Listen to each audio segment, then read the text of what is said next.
Sejam bem-vindos, meus queridos irmãos, minhas queridas irmãs, ao Evangelho deste domingo, dia 10 de novembro.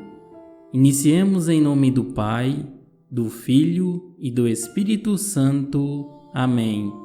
Que a graça do nosso Senhor Jesus Cristo, o amor do Pai e a comunhão do Espírito Santo esteja sempre convosco. Bendito seja Deus, que nos reuniu no amor de Cristo. Unidos nesse amor de Cristo, ouçamos agora com atenção o Santo Evangelho da liturgia de hoje.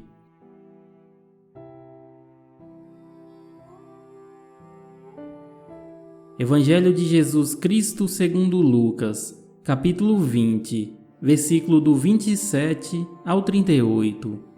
Naquele tempo, aproximaram-se de Jesus alguns saduceus, que negam a ressurreição, e lhe perguntaram: Mestre, Moisés deixou-nos escrito: se alguém tiver um irmão casado, e este morrer sem filhos, deve casar-se com a viúva, a fim de garantir a descendência para o seu irmão. Ora, havia 7 irmãos. O primeiro casou e morreu, sem deixar filhos. Também o segundo e o terceiro se casaram com a viúva, e assim os 7. Todos morreram sem deixar filhos. Por fim morreu também a mulher. Na ressurreição, ela será esposa de quem?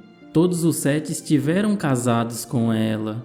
Jesus respondeu aos saduceus: Nesta vida, os homens e as mulheres casam-se, mas os que forem julgados dignos da ressurreição dos mortos e de participar da vida futura, nem eles se casam, nem elas se dão em casamento, e já não poderão morrer, pois serão iguais aos anjos. Serão filhos de Deus, porque ressuscitaram.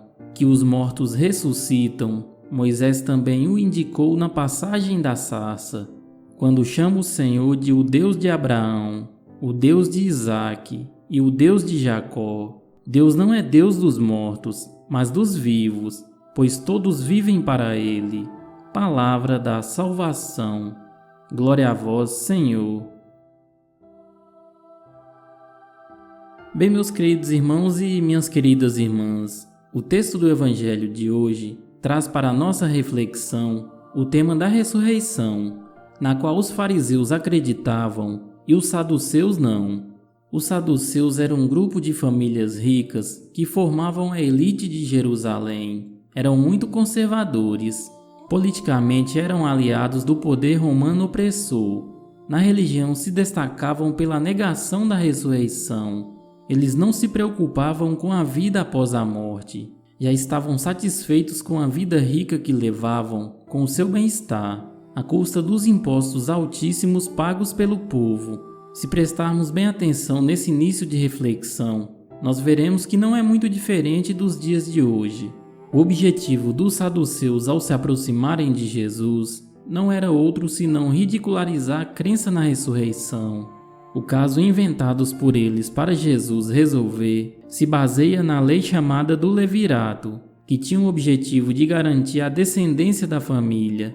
Segundo essa lei, se alguém tiver um irmão casado e este morrer sem filhos, deve casar-se com a viúva para garantir a descendência para o seu irmão.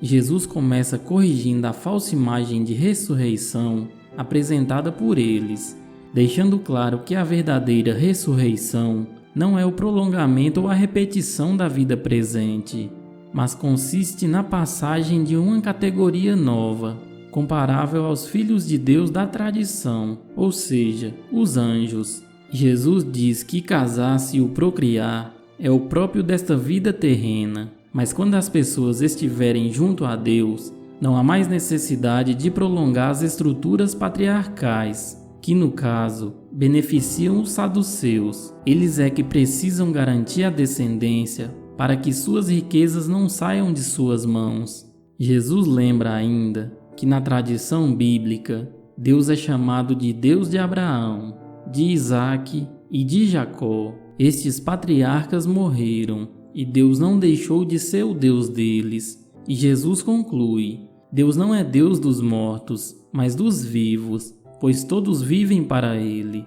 Os patriarcas estão vivos em Deus, Reflita sobre isso, meus irmãos. Que todos vocês tenham um domingo abençoado por Deus.